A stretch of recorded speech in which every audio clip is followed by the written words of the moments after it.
Hi everyone, my elegant friends.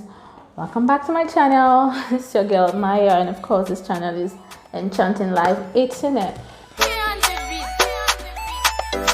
So I hope I'm not looking too sweaty because I was just out. Actually, I was coming down to shoot, and then I got downstairs and I saw that my host, oh gosh, my bad, my sunglasses. I saw that my host neighbors were running up and down with this cute little bicycle, and I am a sucker for riding bikes, and so I jumped on the bike before I even thought that I was going to shoot. So yes, but it occurred to me at that point that the situation with Nigeria and even in Africa is a little bit like riding a bike.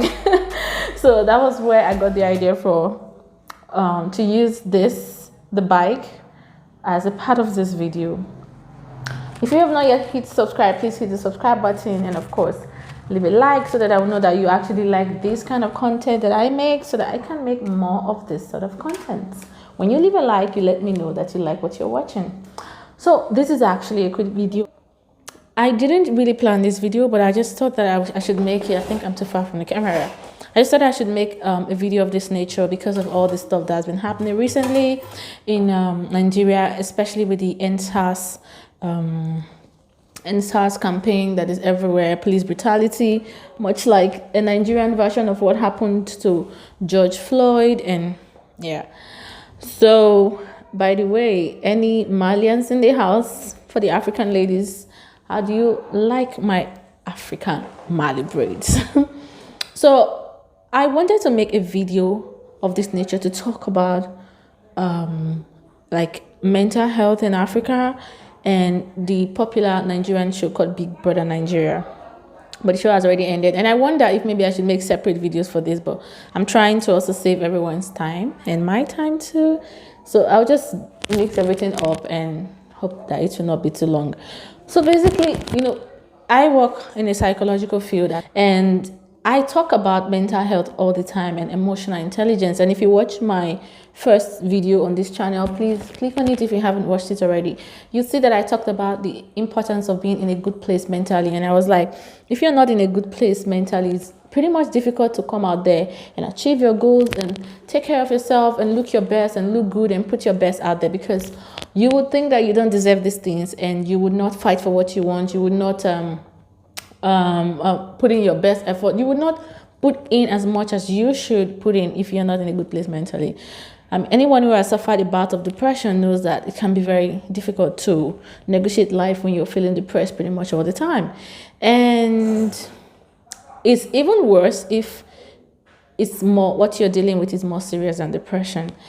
And for me, I struggle with anxiety. I'm only now learning to control it. And I know how much I've been judged because maybe I forget to do certain things a certain way and people expect more from me, or I forget to lock the doors, or I forgot to do one thing or the other, and people just think I'm just deliberately being maybe careless or whatever, when my mind is actually running much faster than my actions are able to keep up with. It's not really easy, and it's better now, much better, because I've dealt with the underlying issue that was causing the anxiety, but we'll get to that another time. But essentially, Nigerians are now clamoring that police officers should undergo a psychological evaluation before they are let on the field.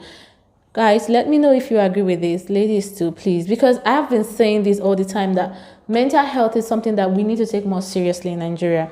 How can someone see someone? I have friends who've been attacked by SARS, and some of them were actually injured. I'll put a picture of one of my friends here who is such a great dresser, and SARS is all the time harassing him that he should give them money, that he's a Yahoo boy. A Yahoo boy is someone who scams white people on the internet for money. But this guy is not. He's a baker and he's a graduate student, and they give him a lot of stress.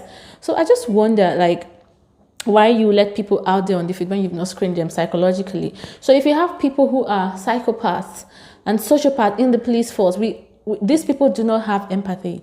Naturally, the way they were raised, their empathy was killed because they were often raised in abusive homes. But that's not really for us to help them solve, because they have no pity for us.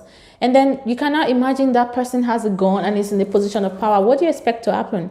So it goes back to the other video that I said where I talked about, do Black lives really matter? This really reiterates that video's content, because it's like, if we Black people can treat ourselves like this, killing people like this, then why do we expect white people, white police officers to do much better? Why do we expect them? Why do we get angry when they don't? So I'm not a political person. I say that all the time because of my religious stance. And personally, I'm really not interested in politics, but I think about social problems a lot. And I like to think that we can do better. And I'm all for leveling up and becoming the best possible version of myself that I can be. And I like to surround myself with people who have the same focus. And I feel like if there's any way you can actually help people do better, is by being better and learning how to be better. So when I talk about mental health, normally people think that it's only people that are crazy. But when in reality, mental health is how you think, how you relate to yourself, your self-esteem, your self-confidence, how you see yourself. Do you think that you deserve good things? How you see other people? Do you have empathy for other people? Do you know there are children who are actually in Nigeria that I see that are happy when other people are hurt? Children that I have seen in Nigeria who torture lizards. But when you raise the point to the parents, they think that, oh no, it's not really a big deal. Yeah, that's just the way he is. There's nothing there. But most people who are in the mental health field know that when you see a child torturing an animal, usually it's one of the first symptoms that something is wrong with that child psychologically, and that the way you've been raising that child as a parent, that you're not doing the right job. This is not to judge parent, but it often shows that the child is usually grappling with the ability to feel other people's pain. Please, what do you think of this? Do you think that mental health, that where we are right now in Africa, do you think that is a good place? Do you think we can do better?